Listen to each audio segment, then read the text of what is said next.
I just want to apologise if my voice sounds a little off in this video. I'm just getting off a bad sickness, could be possibly coronavirus. I had all the symptoms, I'm not too sure, but yes, I do apologise for my voice. Anyway, let's get on with it. Have you ever played a game, a film, or even listened to a song that you just adore, but no matter how jank or cringe endorsing or even brain dead it is, you seem to love it? These are guilty pleasures, and they really make us different from other people. These are legit what show the pure sense of identity. This is what separates us from other people. So please join me while we discover what makes us enjoy these experiences no matter how bad they may be.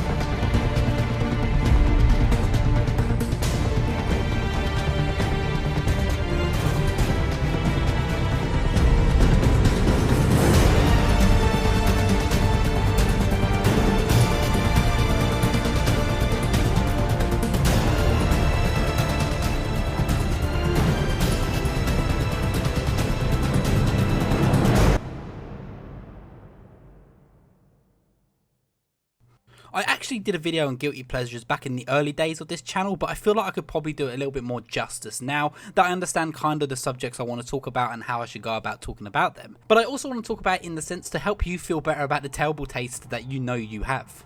What defines a guilty pleasure, as a game or even as a film? Well, it's a term that's seen something that's widely seen as quite bad or even just not too favourable into the mainstream, but for some reason you love it even though you know its flaws. And no matter how bad and janky it may be, it may even lead to you returning to it several times because you just enjoy the feelings that you get from it. It's also quite difficult to say what a guilty pleasure really is, because when it comes to films, music and even gaming, it's all really a matter of perspective, and whatever you like is, well, it's just down to you and that's your taste, and that's entirely okay. So if anyone tells you that something is bad, it doesn't mean the game is necessarily bad itself. But I mean, overall there seems to be a low effort in these games and films that you enjoy, and that's something that you're full aware of while playing these games. To give a good example is that I'm a sucker for the video game version of the Bourne identity, which is known as the Bourne Conspiracy. It has janky animated cutscenes, it controls like a tank, the story is a fever dream of explosions and quick time events, it just all round isn't that great as an experience. But when it comes into the gameplay and the combat side of things, it seems to be one of the coolest things I've ever seen. It goes into a stylish fighting game camera mode where every basic move is down to X and Y, heavy and light attack, and you have to combo these together to gain your instinct bar. And as soon as you're able to gain the instinct bar, you're then able to use your environment in any way you want, and they seem to have done a perfect job of motion capturing Jason Bourne's incredible moves. It feels so brutal and so heavy just to smash a guy's head against the table, and they did a fantastic job here. And because of that, and because of the endless amount of animations that you have in the environment, it always seems to be a winner for me, and I've come back to this game several times. And don't get me wrong, you're not wrong when you say this game sounds repetitive or even lame, but there seems to be a justifiable scientific reason behind it all, and why we love these quick satisfaction moments. The reason our brains are so connected to guilty pleasures is because they provide an immediate payoff. We get the kicks that our brain crave faster and easier than games that, well, take a longer amount of time to get into.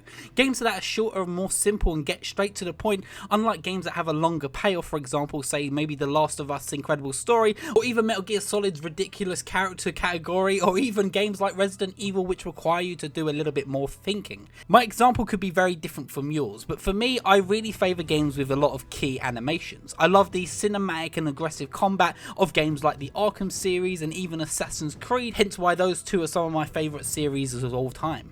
I seem to adore incredibly fun combat systems with a strong impact. Most of all, probably one of my biggest guilty pleasures has to be Ryse Son of Rome.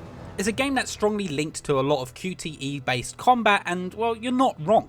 The combat itself is a super simplified version of the Arkham combat system, but once enemies get close to death, you're able to pull the R trigger and then brutally kill them, well, just by timing the X and Y button. But it's this impact and the aggressive way that the character handles in combat that makes it feel super cool. It makes you feel like a brutal Roman soldier out on revenge. But it also helps that this game is gorgeous to look at, and to this day it's still probably one of the best looking games this generation has to offer. The way that the armor shines off enemies, or the ways that you can see their faces ripple as they scream in pain, it's completely gorgeous to look at. Each character here seems to be pretty well developed and actually pretty hateable. It's the fact that this game almost seems to be wasted in a 4-hour long campaign. I would love to see this game series come back in a completely new light. Enjoy this combat system and let all its brutal force come forward, but add a little bit more depth to it. I do love this game, and I've come back to it time and time again because it's so short, and that seems to be another thing that seems to relate with people.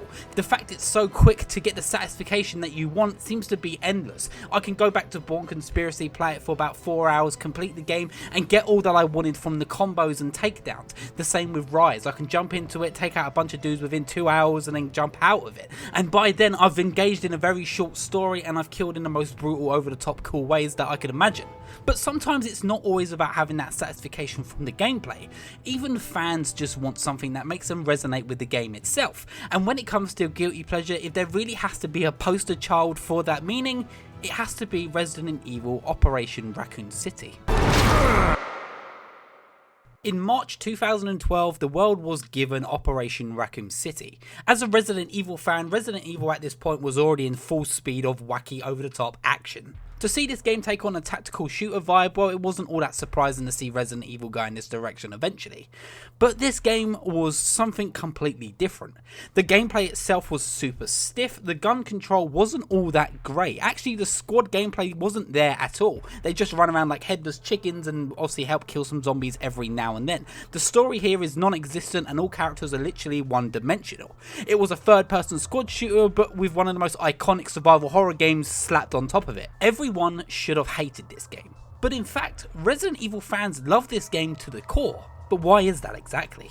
Though its gameplay and presentation didn't do a very good job of representing what Resident Evil was about, it was still a game made for fans, made by fans. It threw you into some of the most iconic time periods seen in survival horror history. The settings of Resident Evil 2 and 3 and others like Outbreak. This was the closest thing we ever got to seeing the city alive again and reimagined in modern graphics at the time. It provides a short feeling of satisfaction because each level here and set piece is a theme from the golden age of Resident Evil, but also implying elements from games like Resident Evil Remake with the Crimson Heads. You can tell the devs here were making a dream game for them based on their dream idealization of Resident Evil. They understood the lore and they understood the layouts of their favourite maps, and they just wanted to show it to fans. Even here they have music cues which completely resonate with the pure nostalgia that Resident Evil has for Resident Evil fans. Now, I'm not a fan of the movie series at all, and don't get me wrong, I've seen all of them and I can say that I can sit down and just enjoy them as dumb popcorn flicks, and actually I would even say they're probably some of the biggest guilty pleasure films I've ever seen. But there's something about them that they got completely right about Umbrella. They seem to have created this idea that Umbrella should be about tight leather, high-tech gadgets, and of course gas masks, and oh boy did we get some gas masks. If the movie's energy had to be captured as a whole, this game did it perfectly. The characters here are one dimension, but completely on a badass basic note. They're just popcorn flick characters. They're here to be the overtop cool guy, the bomb expert with the one leg, and the guy who doesn't speak much but can go invisible. It's just these simple, fast and furious basic characters that people seem to fall in love with, and honestly I think they're some of the coolest you'll see in the series, and I would love to see them be officially canon, so please can we just get some vectors out there, thank you very much. But it's because we're able to explore Raccoon City, see Jill Valentine actually do something cool in the first time since Resident Evil Remake, see Nemesis again, see Mr. X, see Leon be chased down, see Claire, and even see the G-Virus, William Birkin. It felt so wonderful to see all these characters come back together in some sort of collection when it seemed like Capcom wasn't ever going to go back to them. But now we know we're back into a golden age of Resident Evil, so well done Capcom.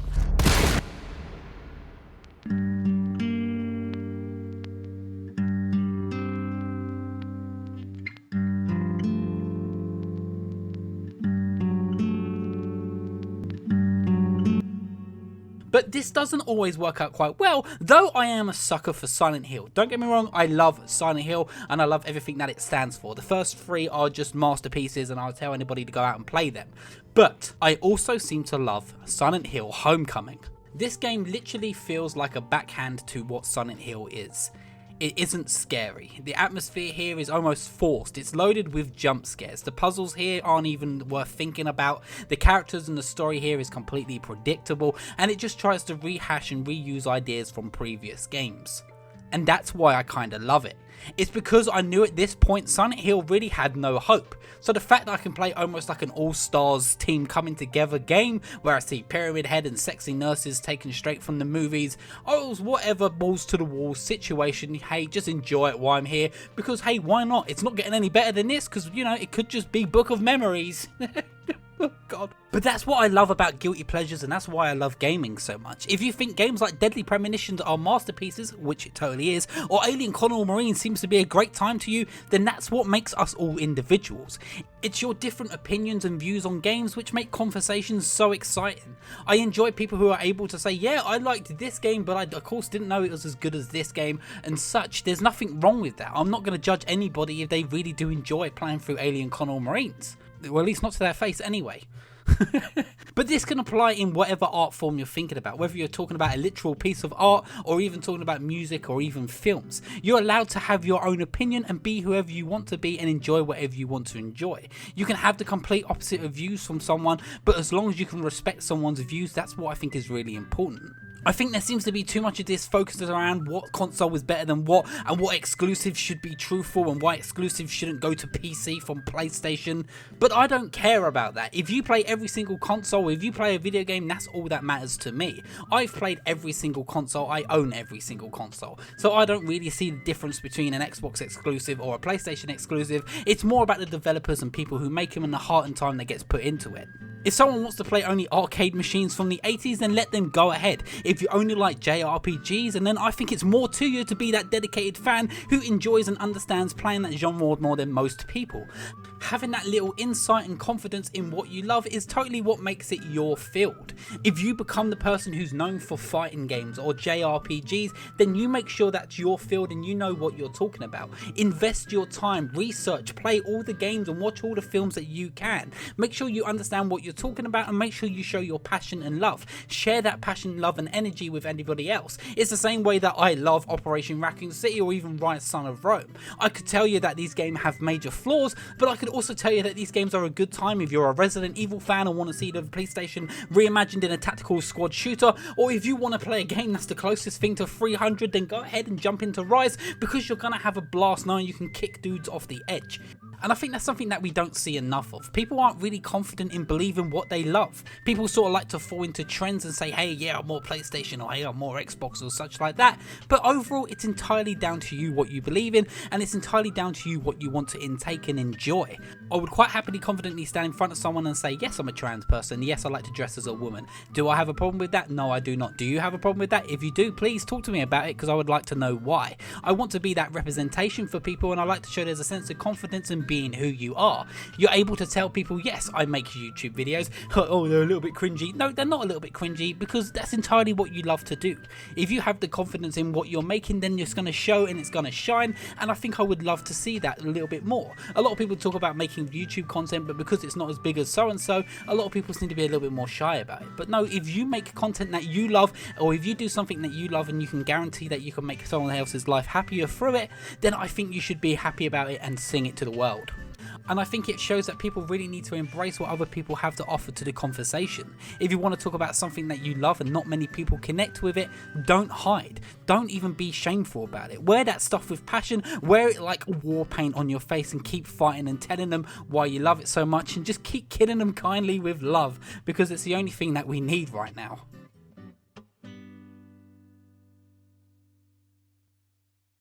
Thank you so much for watching. I hope you did enjoy this video. I saw I went a little bit of a ramble there, but I just wanted to sort of get it off my chest, because right now everything seems to be stressing me out with how people are overreacting with this stuff. It's a very serious situation, and if people just isolate and do normal shopping, then I think we should be fine.